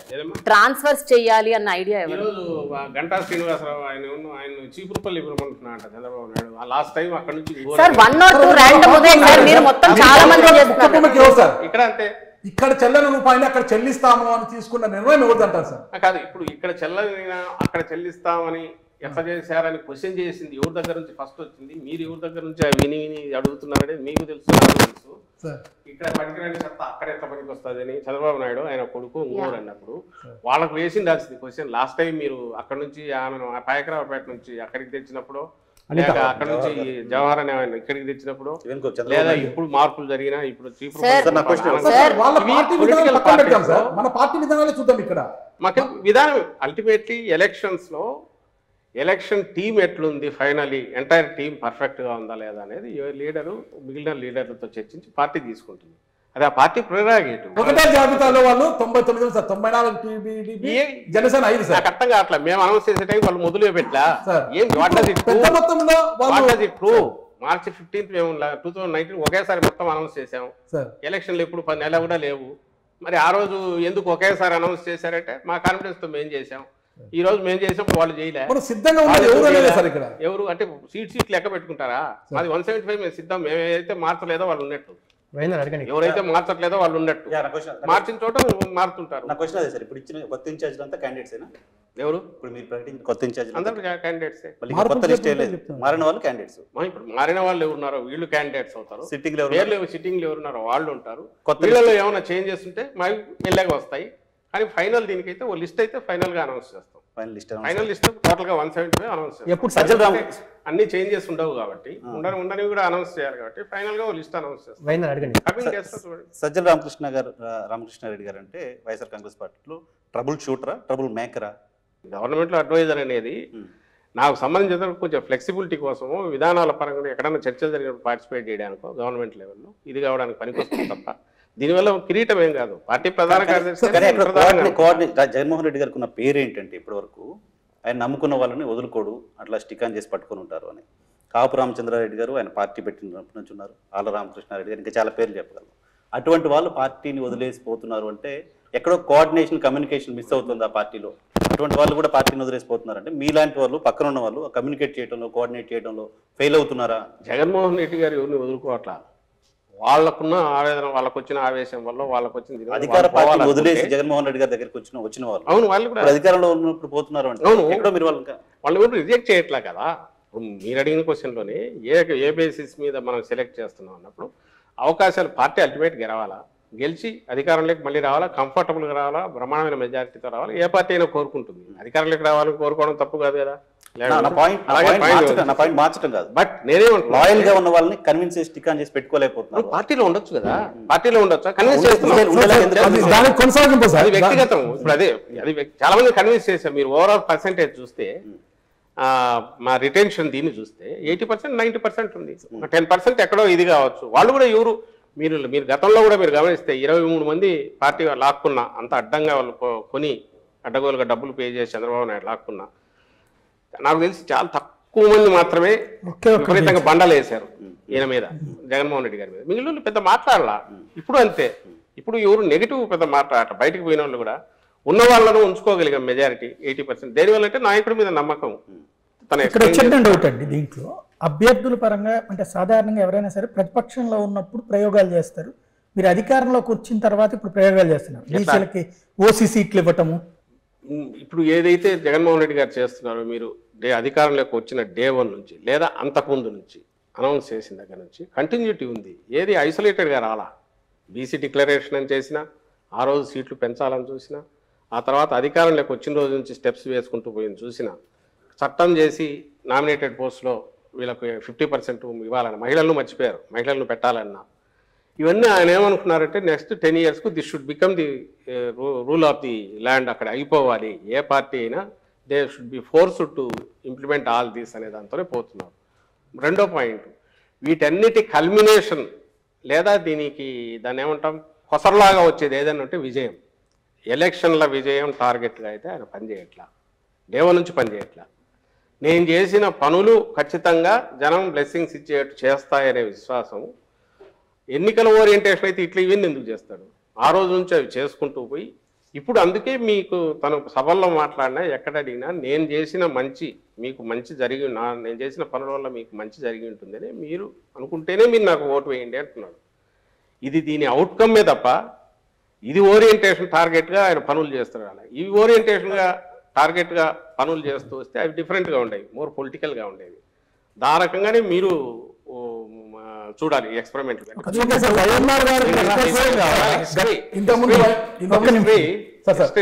ఎలక్షన్ల తర్వాత గెలుపోవటంలో అనేది ఆయన ఇప్పుడు కూడా అంటుంటారు, మనం చేయాలనుకునేది సిన్సియర్గా నమ్మి చేశాము, దీని రిజల్ట్ ఎట్లన్నా ఉంది అని. రిజల్ట్ బ్రహ్మాండంగా ఉంది నేను ఎందుకు అనుకుంటున్నామంటే తెలుస్తుంది కాబట్టి మాకు వచ్చే రెస్పాన్స్. సంక్షేమ పథకాలు ఆపితే మాత్రం మనకు ఓటు బ్యాంకు గండి పడుతుంది అని ఒక అభద్రతా భావన చేస్తున్నారా? అలా మంచి క్వశ్చన్ నువ్వు అడిగింది.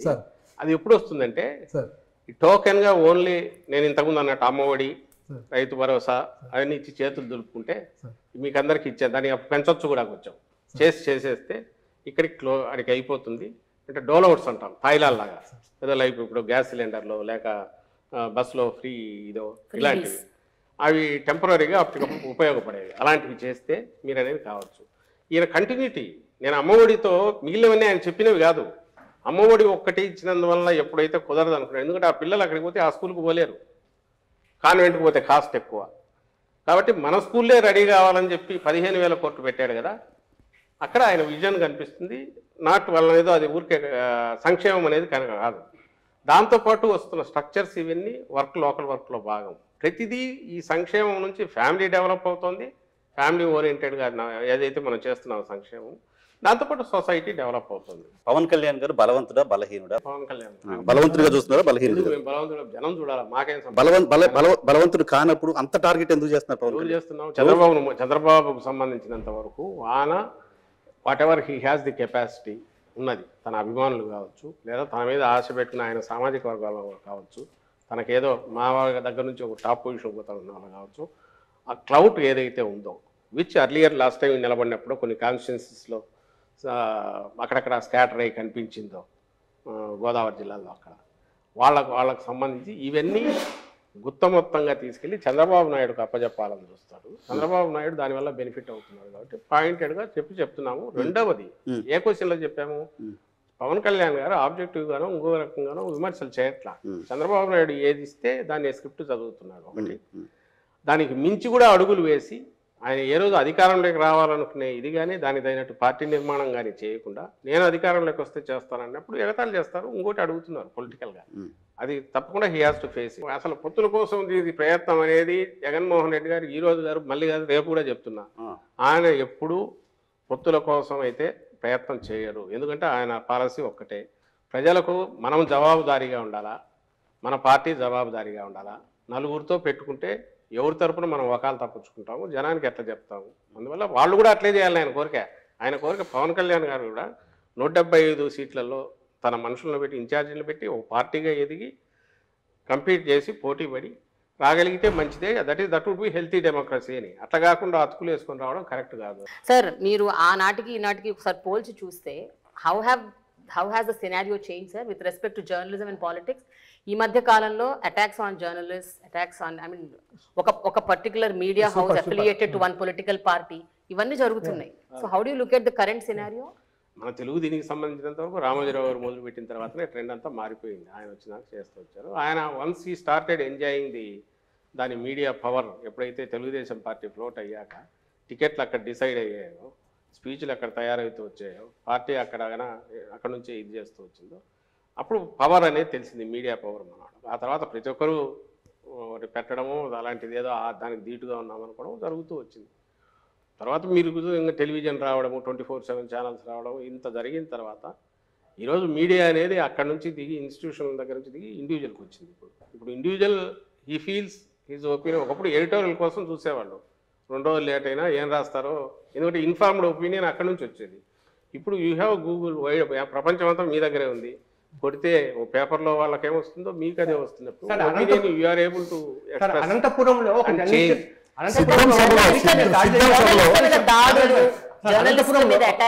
చెప్పేది పూర్తి కాలేదమ్మా. అది మాది కార్యకర్తల సభ. That is not public meeting. ఒకటి ఫస్ట్ థింగ్, కార్యకర్తల సభ. అక్కడికి వచ్చిన వాళ్ళంతా మా కార్యకర్తలు వచ్చారు. ఇతను మీడియా తరఫున పోయింటే ఫ్రంట్లో మీడియాకు ఉన్నాయి ప్లేస్, అక్కడ లేడు, వెనక ఉన్నాడు. అతను ఏం మాట్లాడాడో తెలియదు. మాకు తెలిసింది అయితే రెచ్చగొట్టాడు, బూతులు తిట్టాడని, లీడర్ని గురించి బూతులు తిట్టాడని అన్నారు. అక్కడ ఎవడో రియాక్ట్ అయ్యాడు. దానికి సంబంధించి కేసు బుక్ అయింది, జరుగుతుంది. ఇక్కడ ఒక పాయింట్ అబ్జర్వ్ చేయాల్సింది వచ్చేసి, మీరే అన్నారు ఇంతకుముందు ఈనాడులో దాని గురించి చెప్తే, నేను వాళ్ళు ఎందుకు రాస్తున్నారు చెప్తే ఆ పక్కది నిజమే, అది కాదన్నారు. అంటే తెలుగుదేశం పార్టీ కార్యకర్తల కంటే మించి విషం కక్కుతా జగన్మోహన్ రెడ్డి గారి అంతం చూడాలనే దాంతో, మా పార్టీ అంతం చూడాలనే దాంతో నడుస్తున్నవి 2 తెలుగుదేశం పార్టీ కరపత్రాలుగా మేము భావిస్తున్నాం. అఫీషియల్గా వాటిని బ్యాన్ చేసాం. మా మీటింగులకు వద్దని చెప్పాం, రావద్దు, దండం పెట్టాం. సాక్షి పోవట్లే అక్కడ, పోదు. ఎందుకంటే సాక్షి వెహికల్స్ తగలబెట్టారు ఇంతకుముందు. మీకు గుర్తుంటే డిఎస్ ఎంజిన్ కూడా పగలగొట్టారు అక్కడికి పోయినప్పుడు. అది ఇంకా పబ్లిక్ మీటింగ్ నడుస్తున్నది, అక్కడ పోయినప్పుడే కొట్టారు. కొట్టిన తర్వాత వాళ్ళు చెప్పారు మేము ఇదని. ఇది నడుస్తుంది, ఈ సిచ్యువేషన్ వాస్తవం, దానికి కాదనొద్దు. అది లేదు కదా, ఇది కాకుండా ఏదో ఆబ్స్ట్రాక్ట్గా మీడియా ఫ్రీడము ఇదనే అనొద్దు. ఈ పరిస్థితిలో వచ్చినప్పుడు దానికి మేము రెస్పాన్సిబిలిటీ తీసుకోలేము. అట్ ది సేమ్ టైం గవర్నమెంట్లో ఉన్నాం కాబట్టి కేసులు బుక్ చేసాం. కేసు బుక్ చేయకుండా ఏం ఆపలేదే, ఇమీడియట్ కేసు బుక్ చేశారు, నడుస్తుంది. అది నడుస్తుంది. అరెస్ట్ అయ్యి, నాకు తెలిసి అయితే అరెస్ట్ అయినట్టున్నాడు. చంద్రబాబు నాయుడు గారు చేసినట్టుగా వనజాక్ష ఒక ఎంఆర్ఓను జుట్టుబట్టి ఈడ్చో లేకుంటే అసభ్యంగా చేసిన చింతమనేని ప్రభాకర్ ఎమ్మెల్యే చేసేలాగా పంచాయతీ చేయలేదే. ఆర్టీఏ దగ్గర ఏదో గొడవ జరిగితే పంచాయతీ చేసినట్టు చేయలేదే. అప్పుడు బాలసుబ్రహ్మణ్యం ఎవరో కమిషనర్ ఉంటే గొడవ అయితే ఆయన పంచాయతీ చేసినట్టు చేయలేదే. చట్టం పని చేసిపోతుంది. మేము despite we being in the power అది చేస్తున్నాము. ఇంకో పక్క రెస్పెక్ట్ ఇవ్వాల్సిన చోట ఇస్తున్నాము. ఎవడు పొమ్మన్నాడు అక్కడ? కార్యకర్తల సభలోకి పోయి అక్కడ పోయి తిడితే ఎవడు దానికి బాధ్యత ఎట్లా సాక్షి ఏమవుతుంది సార్? ఏది సాక్షి ఏమవుతుంది? నువ్వు అనుకుంటే అనుకో, మేము చెప్తున్నాము. ఈ రోజు కూడా నీకు సాక్షిలో ఇప్పటికే కూడా రాజశేఖర రెడ్డి గారు బొమ్మ పెట్టుకుని అయినా సరే కింద ఎక్కడైనా వాళ్ళ స్పీచ్ కానీ ఇంకొకటి కానీ అస్సలు లేకుండా అయితే ఉండదు. వాళ్ళు మాట్లాడినా వస్తాయి, దాని ఫాలోఅప్ మేము రాసేవి వస్తున్నాయి. అడ్డంగా ఏది లేకుండా అయితే చేయట్లా. మీరని కాదు sir, it's not about just you. ఆ పార్టీ అవ్వచ్చు, ఇంకో పార్టీ అవ్వచ్చు, ఏ పార్టీ అయినా. ఈ కల్చరు ఇప్పుడు కాదు, జగన్మోహన్ రెడ్డి గారు ఇప్పుడు కాదు, చాలా రోజుల క్రితం అసెంబ్లీ అన్నారు, నువ్వు వేసే విత్తనం అదే చెట్టు వస్తా, జాగ్రత్త చంద్రబాబు గారు అని చెప్పాడు. అప్పుడు చెప్పాడు, ఇప్పుడు చెప్తున్నాం. ఈ కల్చర్ మొదలు పెట్టింది తెలుగుదేశం పార్టీ పెడుతోంది. ఆయన ఆ రోజు మొదలు పెట్టిన కల్చర్ నడుస్తోంది. ఈ రోజుకు వాళ్ళు ఓపెన్గా అడ్డగోలుగా అడ్డంగా వాళ్ళు దాన్ని ఏమంటారు, అన్ని రకాలుగా బరి తెగించి అటువైపు చేస్తున్నారు. కేవలం మీడియా అనే ముసుగులో వాళ్ళు ప్రొటెక్ట్ కావాలని చూస్తున్నారు. అలాంటి అవాంఛనీయ సంఘటన జరగడానికి అతనే కారణము. పోకుండా ఉండాల్సింది అక్కడికి. ఒకటి, అక్కడ ఎక్కడ అవసరం లేదో అక్కడికి ఎందుకు వెళ్ళాడు. రెండవది, అతను రిప్రజెంట్ చేస్తున్నాడు, ఏ సంస్థను రిప్రజెంట్ చేస్తున్నాడో అది పత్రిక కాదు అని మా అభిప్రాయం చెప్తున్నాం. జగన్ గారికి ఈ పొలిటికల్ డెవలప్మెంట్ ఏదన్నా, పవన్ కళ్యాణ్ గారి ఇష్యూ వచ్చినప్పుడు, లేకపోతే వాళ్ళ సభ గట్టిగా సక్సెస్ అయినప్పుడు ఏదైనా సరే టీవీలు పగలగొడతారు నెంబర్ 1. రెండోది, పబ్జీ ఆడుకుంటూ పని పాట లేకుండా కూర్చుంటారు. ఈ 2 మీరు దగ్గరగా చూస్తారు కాబట్టి నిజమా కాదు?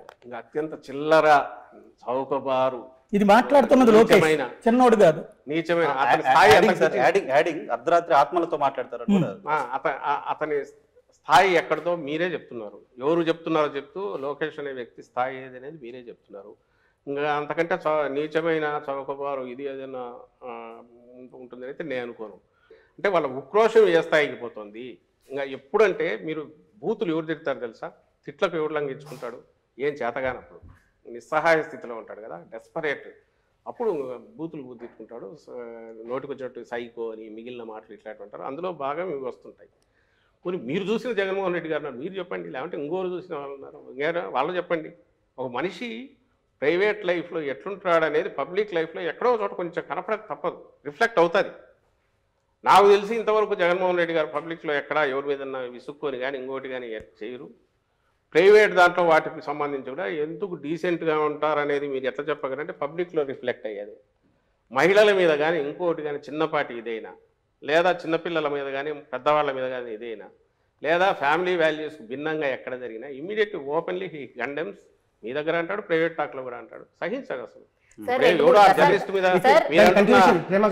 జర్నలిస్ట్ మీద జరిగిన దీన్ని కూడా ఆయన ఇమీడియట్ జరిగిన ఎందుకు పొద్దు ఇట్లాంటివన్నీ చేస్తారని అనింది. ఎవడు చేసినోడు ఎందుకంటే చెప్పారు, ఆడు బయట వెనకపోయాడు, ప్రెస్ గ్యాలరీలో లేడు, వెనక్కిపోయాడు, ప్రెస్కి ఇచ్చిన ప్లేస్లో లేకుండా ఎక్కడో వెనక జరిగింది ఆ ఇన్సిడెంట్, తెలిస్తే మేమెంత అలవ్ చేస్తాం సార్ అని అన్నారు.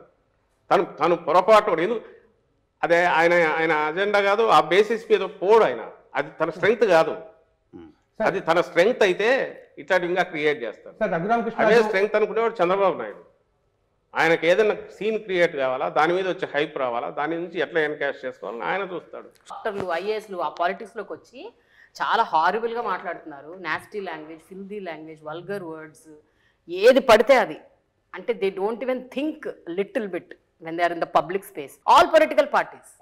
ఈ స్పెక్ట్రమ్ లో వీటిలో మీరు అంటారేమో యాక్షన్ కి రియాక్షన్ అంటారు, బట్ దట్స్ నాట్ రైట్ కదా సార్.